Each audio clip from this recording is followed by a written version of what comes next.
Ria bisa ria adalah dosa besar, tapi seringkali tidak disadari. Ria itu apa? Ria adalah eh, usaha untuk memamerkan atau menunjukkan ibadah kita kepada orang lain. Jadi ria atau bahasa Indonesianya pamer adalah melaksanakan suatu kegiatan ibadah dengan tujuan agar dilihat oleh orang lain, yang diharapkan orang lain itu akan memberi pujian atau memberi keuntungan yang lain. Keuntungan yang lain itu bisa merupakan pujian, bisa berupa misalnya supaya si orang yang melihat itu memberi kita hadiah, atau orang yang kita pameri itu memilih kita sebagai calon anggota DPR, sebagai calon kepala daerah dan sebagainya. Jadi kegiatannya ibadah seolah-olah mengabdi kepada Allah, tapi ternyata targetnya bukan mencari keuntungan dari Allah, tapi mencari keuntungan dari manusia. Jadi seorang yang beribadah dengan riya diibaratkan sebagai menipu Allah, karena semestinya ketika beribadah dia itu melakukannya untuk mencari ridho Allah, tapi ternyata dia sebenarnya mengharapkan ridho dari orang lain. Dengan demikian dia dianggap munafik, yakni orang yang secara lahiriah menampakkan keimanan kepada Allah, tapi secara batiniah dia mengingkarinya. Jadi dengan demikian riya sama dengan munafik, karena tujuannya ganda, bukan mengabdi kepada Allah tapi mengabdi juga kepada pihak lain, maka itu juga sekaligus musyrik. Jadi riya, hati-hati, kelihatannya sederhana, tapi itu bagian dari kemunafikan dan bagian dari kemusyrikan.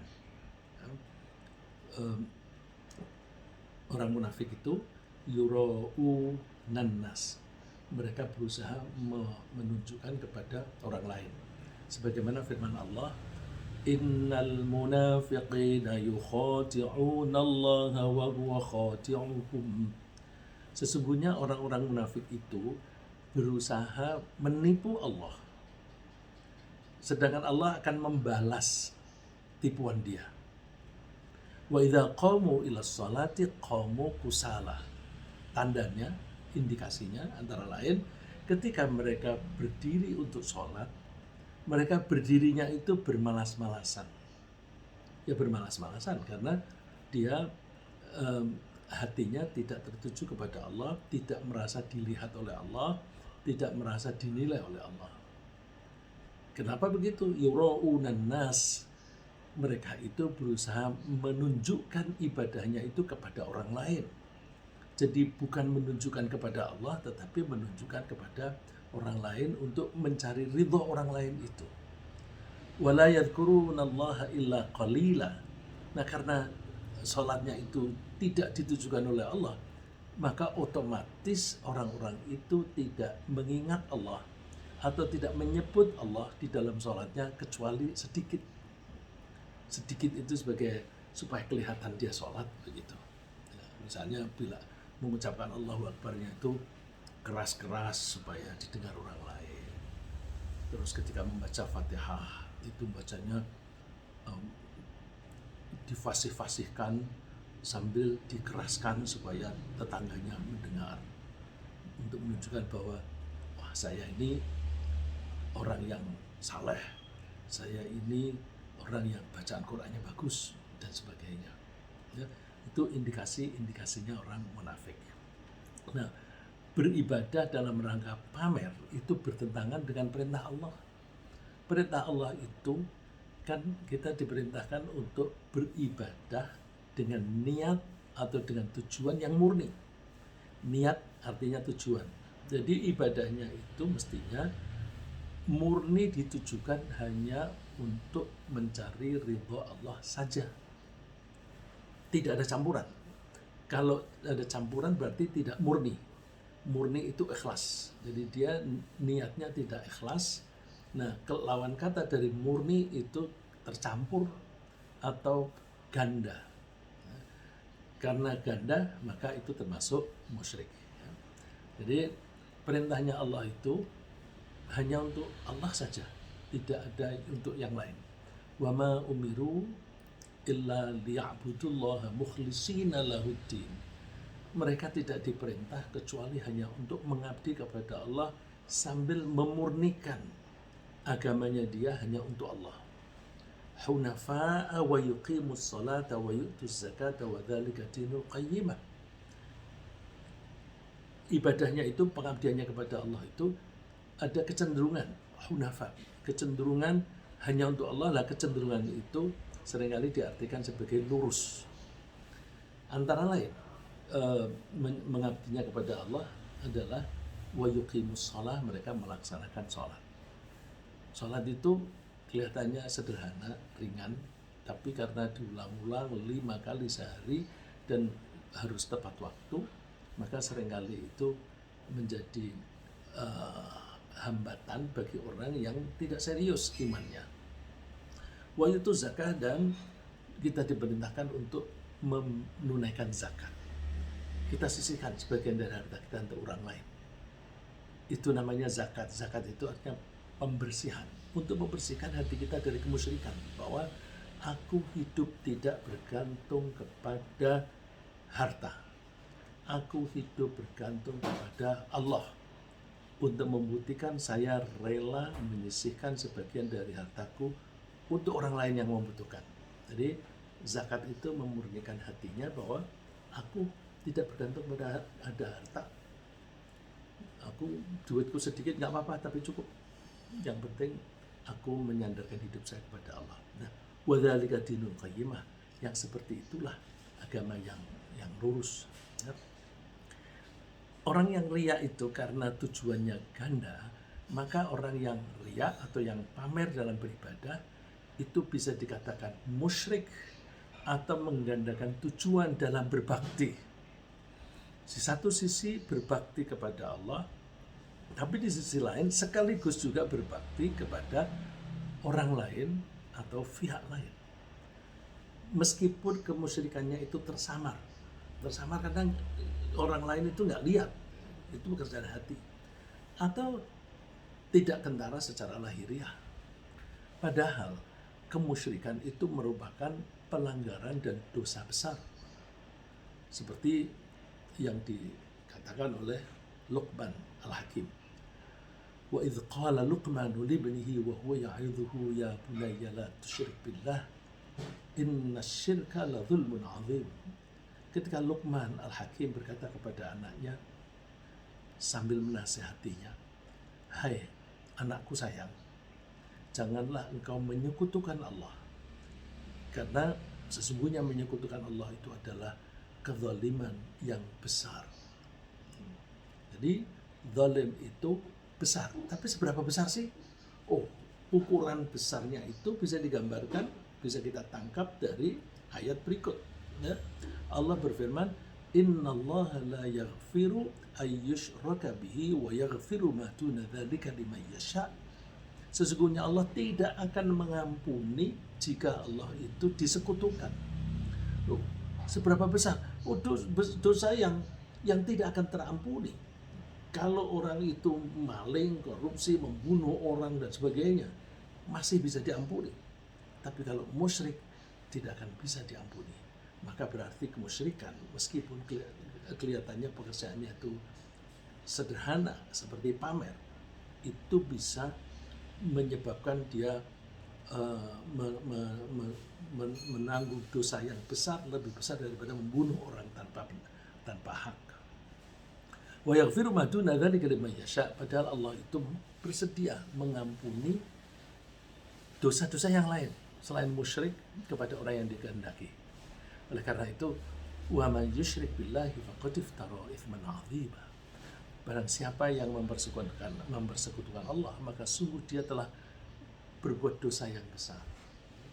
Karena riya adalah bagian dari kemusyrikan, suatu dosa yang tidak akan terampuni, dan karena sering kali pelakunya itu tidak menyadarinya, serta orang lain pun tidak bisa mendeteksinya, maka Rasulullah SAW sangat memprihatinkan akan maraknya riya. Maraknya riya di kalangan umat beliau. Beliau sudah mengantisipasi bahwa ini orang yang riya itu akan banyak sekali. Ya, karena itu tadi, orang yang tidak merasa, orang lain juga tidak bisa menengarai. Karena orang lain tidak bisa menengarai, berarti orang lain tidak bisa menasehati. Nah, keprihatinan Rasulullah SAW terhadap riya itu bahkan digambarkan oleh beliau lebih besar dibanding dengan keprihatinan beliau terhadap kejahatan Dajjal. Dajjal itu kan yang kita pelajari akan sangat jahat karena dia akan membunuh banyak orang. Tapi Rasulullah lebih concern, ya, lebih perhatian dengan riya. Rasulullah menerangkannya sambil bertanya, ala ukhbirukum bima huwa akhwafu alaikum indi minal masihid dajjal. Mau nggak aku beritahu kamu apa yang lebih aku khawatirkan lebih besar daripada Dajjal? Para sahabat menjawab, bala ya Rasulullah, mau Rasulullah. Rasulullah menjelaskan asyirkul khafi, syirik yang samar, musyrik yang samar. Apa itu? Contohnya, ayyaqumar rajulu fayusalliya fayazidu salatahu lima yara min nadhari ar-rajul. Musyrik yang samar itu, kalau ada seseorang sholat, lalu ketika dia sholat itu, dia menambah-nambahi keindahannya, menambah-nambahi banyaknya zikir. Karena apa? Karena dilihat orang lain. Jadi karena dilihat orang lain, sholatnya menjadi, bacaannya menjadi lebih panjang, ya. Baca ayat Qur'annya lebih banyak, terus difasih-fasihkan, gerakannya ditampakkan seperti khusyuk sekali. Lebih baik penampilannya lebih baik dibanding kalau dia sholat tanpa dilihat orang lain. Nah, ini kalau mau ngambil contoh kan gampang. Ketika misalnya seseorang itu sholat di rumah atau di masjid ketika belum banyak orang, kualitas sholatnya kayak apa? Tapi kemudian kalau sholat di masjid banyak orang, kualitasnya kayak apa? Kalau berbeda, nah itu indikasi, hati-hati. Atau misalnya begini, kita menjadi orang terpandang nih, ya, menjadi orang terpandang, banyak orang yang kenal. Begitu masuk masjid, di welcome, disambut oleh banyak orang, lalu dia merasa menjadi pusat perhatian. Ya, bisa dia pejabat, bisa juga seorang ustadz. Kemudian karena diperhatikan orang lain, lalu kualitas sholatnya diperindah. Nah, itu namanya syirik khafi, kemusyrikan yang samar, nggak kelihatan. Itu lebih diperhatikan oleh Rasulullah SAW daripada Dajjal yang jahat. Nah, karena keprihatinan akan terjadi maraknya riya, Rasulullah SAW berpesan agar kita menjauhi pamer, menjauhi riya dalam beribadah. Pesan Rasulullah, ayyuhan nas, iyyakum wa syirkas sarair. Wahai manusia, hati-hatilah atau jauhilah menyekutukan Allah secara tersembunyi. Yaitu contohnya, yaqumur rajulu fayusalli, seorang berdiri untuk sholat, fayuzayyinu sholatahu jahidan, lalu dia itu berusaha memperbaiki sholatnya. Karena apa? Lima yara min nadhrin nasi ilaih, karena dia melihat akan diamati oleh orang lain. Fadzalika syirkus sarair, itulah syirik yang samar. Nah, keberadaan Rasulullah SAW bisa kita fahami karena riya itu termasuk perbuatan syirik. Sedangkan syirik sekecil apapun dan sesamar apapun akan menghanguskan amalan yang baik. Kalau tadi Allah tidak mengampuni dosa syirik, bukan hanya tidak mengampuni, amal baik yang sudah pernah dilakukan itu menjadi hangus. Bahkan Rasulullah itu bahkan Allah itu memberikan gambaran menghapusnya amal baik itu, termasuk seandainya ada seorang nabi yang dia sudah banyak berjasa, sudah banyak melakukan ibadah, sudah banyak melaksanakan dakwah, tapi begitu dia musyrik, pahalanya semuanya hilang. Ya, tentu tidak ada seorang nabi yang menjadi musyrik, tapi peringatan Allah itu ada. Seperti firman Allah di surat Az-Zumar, "Walaqad uhiya ilaika wa ilal ladzina min qablik." Sungguh sudah diwahyukan kepadamu maupun kepada nabi-nabi sebelum kamu. Apa pesannya? La in asyrakta la yahbatanna 'amaluka wa la takunanna minal khasirin. Seandainya kamu ini melakukan musyrik, ini kamunya ini Nabi Muhammad. Seandainya kamu Muhammad melakukan musyrik, maka amalmu akan hangus dan kamu akan menjadi orang yang merugi. Nah, karena riya itu termasuk syirik, maka riya bisa membatalkan pahala yang telah diperbuat oleh seseorang, misalnya sedekah. Kalau tadi secara umum dikatakan semua amal yang sudah dilakukan itu semuanya hangus. Nah, ini ada contoh. Kalau orang yang bersedekah, mungkin sedekahnya waktu memberikannya itu ikhlas, tulus. Kemudian setelah beberapa lama dia pamer. Pamernya itu bisa menghanguskan semua sedekahnya yang lalu. Contoh misalnya, ada seorang anak yang meninggal oleh bapak ibunya, lalu dirawat oleh pamannya. Dirawat, disekolahkan sampai sukses. Dia karena sekolahnya pintar dan tinggi, kemudian dia mendapatkan pekerjaan yang bagus di luar negeri. Terus suatu saat pulang ke Jakarta, seminggu tidak sempat mampir ke rumah pamannya tadi. Paman tadi mendengar, si Fulan itu kemarin pulang ya? Oh ya, kok saya nggak tahu? Oh ya, ada seminggu kok di sini. Urusannya ini. Terus kalau dia bilang, kok nggak mampir ya? Nggak tahu diri itu. Siapa dulu yang merawat? Siapa yang menyekolahkan? Kok seminggu di Jakarta tidak mampir? Telepon pun tidak.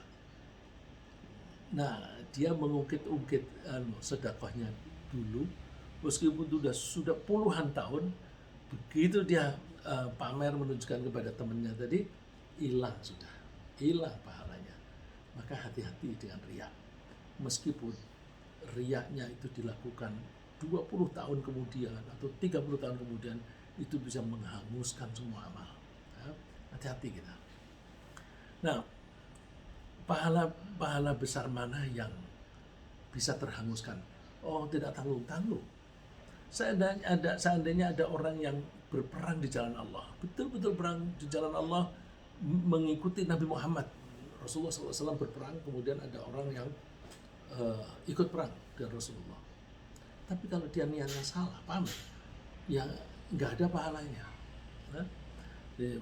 Rasulullah bertanya, "Ara'aita rajulan ghaza yaltamisul ajra wal dzikr?" Malah, tahu nggak kamu? Kalau ada seseorang yang berperang, dia mencari pahala dan pujian. Dzikr itu disebut oleh orang. Jadi, ya dia mencari pahala plus mencari pujian biar dianggap pemberani. Nah, ini yang mirip-mirip dengan kepengen pergi umroh, mencari pahala, dan sekaligus biar dilihat orang-orang bahwa aku ini orang yang betul-betul beriman. Ini aku umroh nih, gitu ya. Aku umroh nih berkali-kali lagi. Nah, Lalu Rasulullah bertanya, dia memperoleh apa?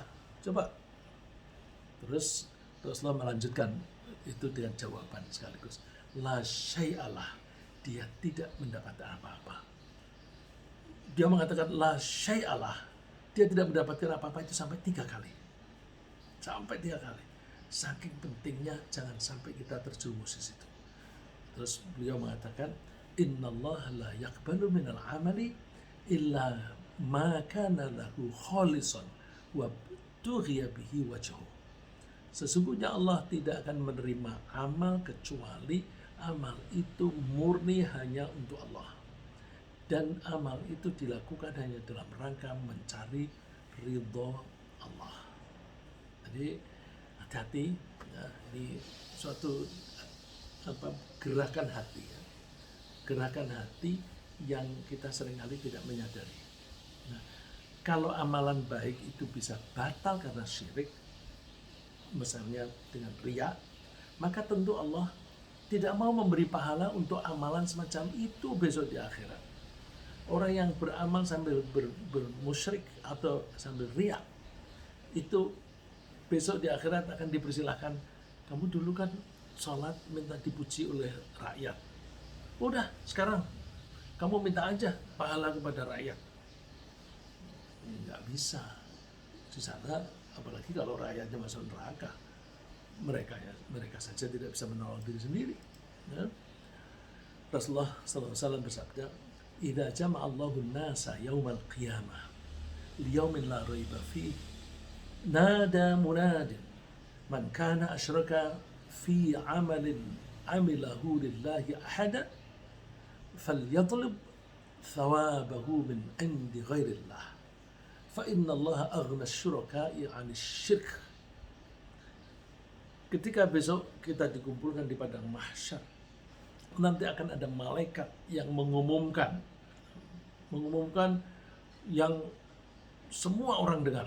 Nah, dimanapun orang itu berada, semua dengar dengan pengumuman itu, meskipun tanpa speaker, ya, karena situasi secara memungkinkan itu.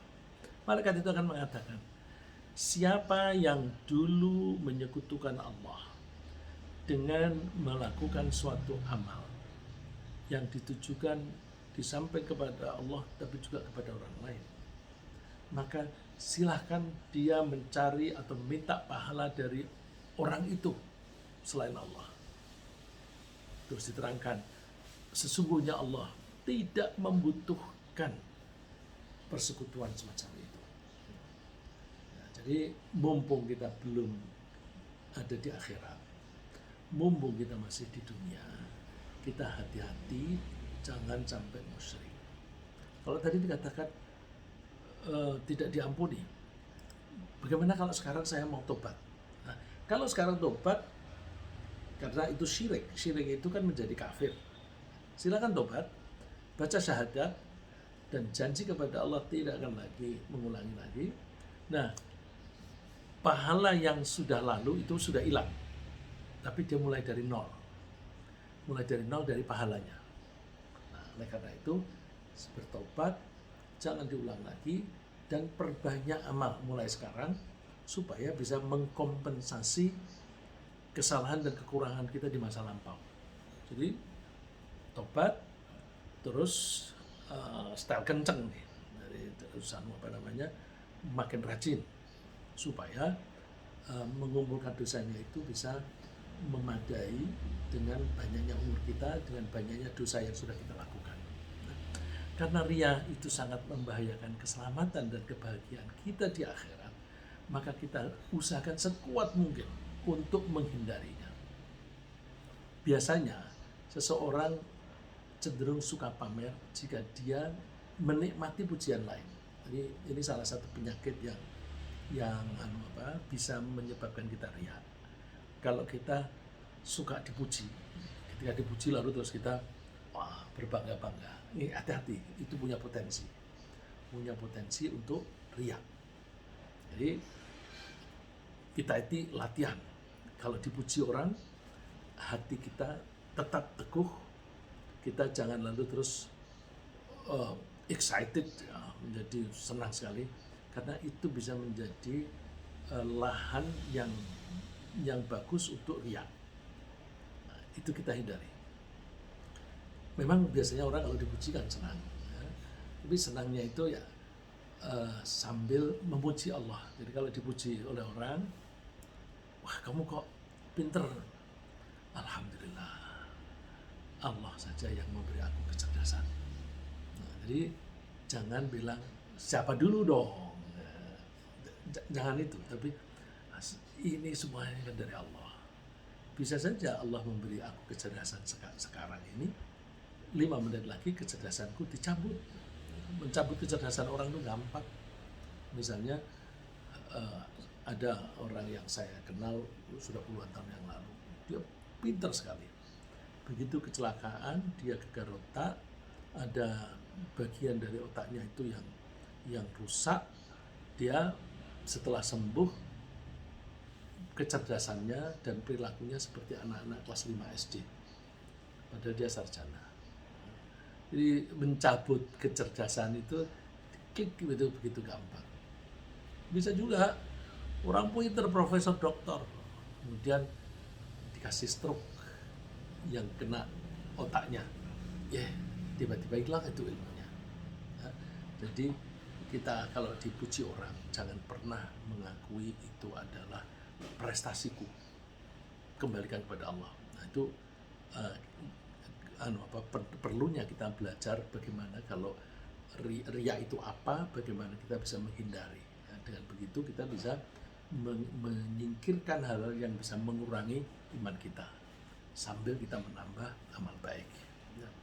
Ya. Saya ulang lagi, biasanya seseorang itu cenderung suka pamer jika dia menikmati pujian orang lain, atau takut dicela orang lain, atau menginginkan sesuatu dari orang lain. Jadi ini yang saya sebutkan ini ada 3 macam. Suka dipuji atau takut dicela. Takut dicela itu sebenarnya sisi lain dari ingin dipuji atau senang dipuji. Atau menginginkan sesuatu dari orang lain. Ingin jabatan misalnya. Ingin jabatan karena dia berada di dekat atau sedang bepergian bersama dengan kingmaker.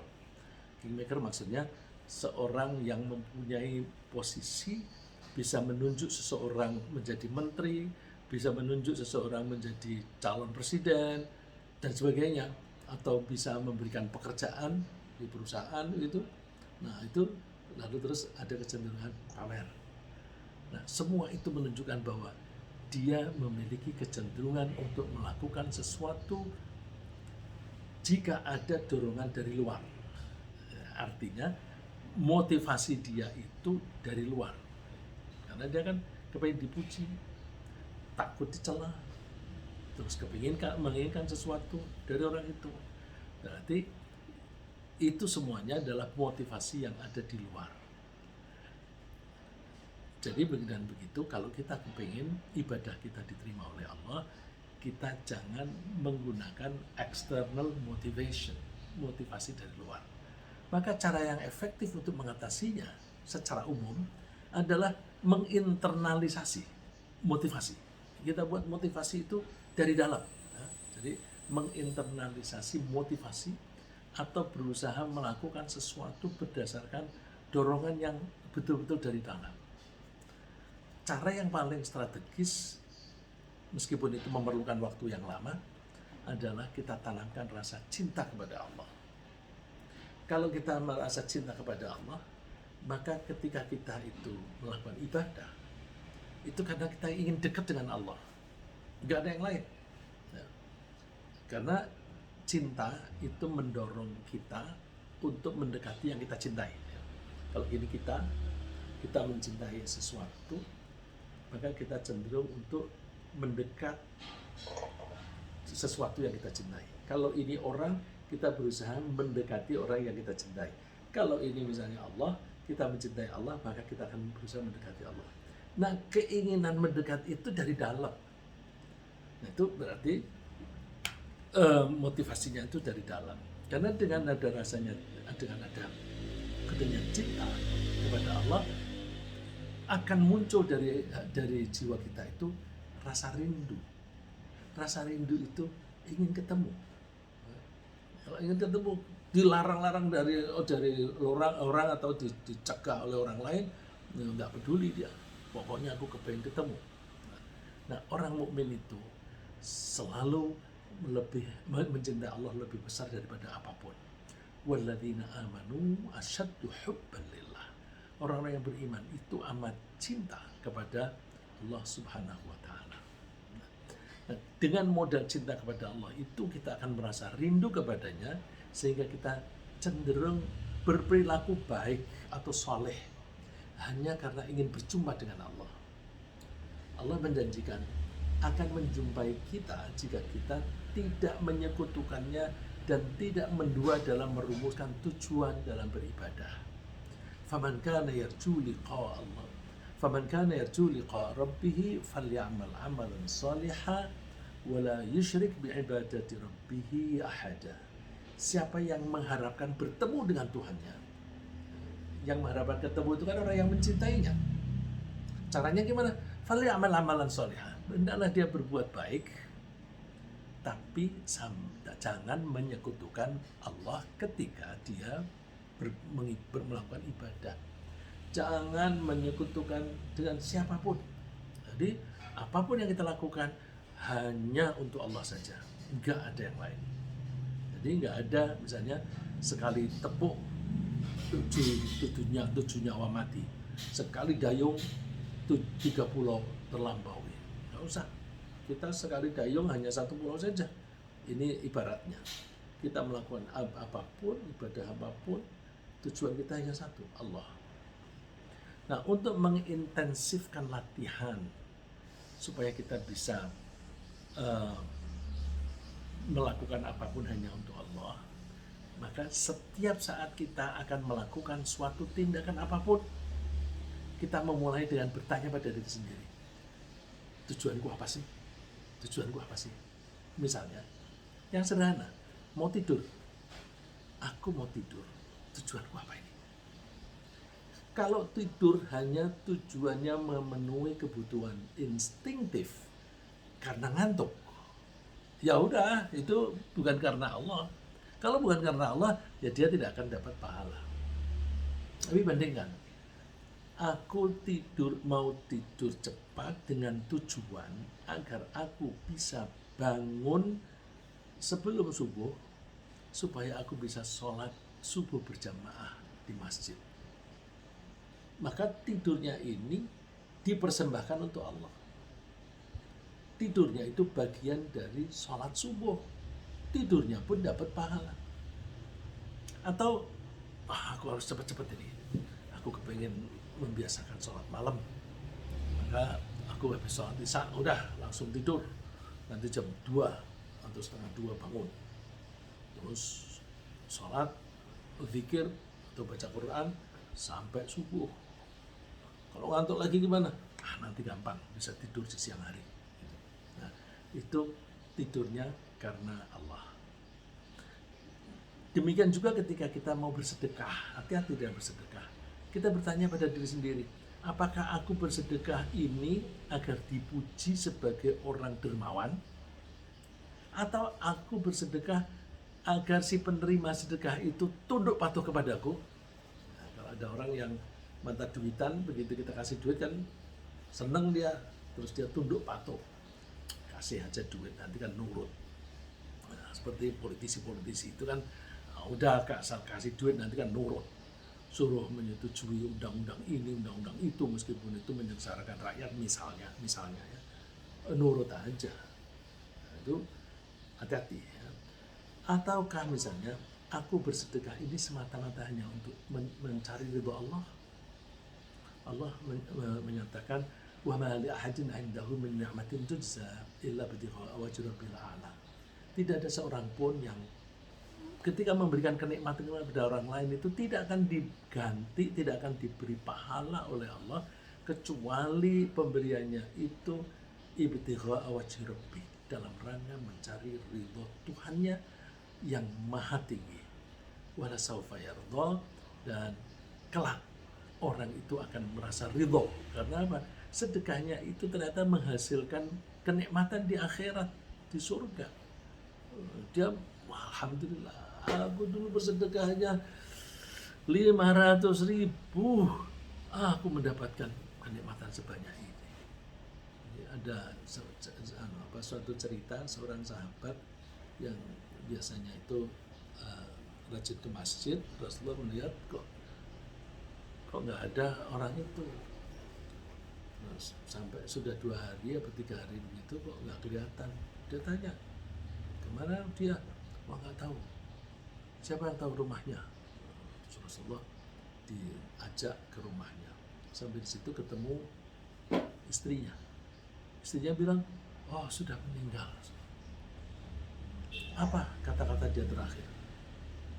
Dia sebelum meninggal itu mengatakan, kenapa rumahku tidak lebih jauh ya dari masjid? Kenapa aku tidak berikan semuanya ya? Karena pada waktu menjelang wafat, dia itu sudah ditunjuki oleh Allah calon tempat tinggalnya. Jadi orang yang solih itu mau meninggal itu melihat surga. Ini besok kamu akan di situ. Kamu mendapatkan itu karena kamu setiap waktu sholat kamu pergi ke masjid, kamu melakukan perjalanan sekian langkah. Dia kagum, oh ternyata langkahku dihitung. Kenapa rumahku tidak lebih jauh dari masjid? Padahal orang biasanya kan, kenapa kamu nggak masjid? Rumahku kan jauh. Orang ini malah kepengen lebih jauh lagi itu. Ya. Terus kenapa tidak aku berikan semuanya?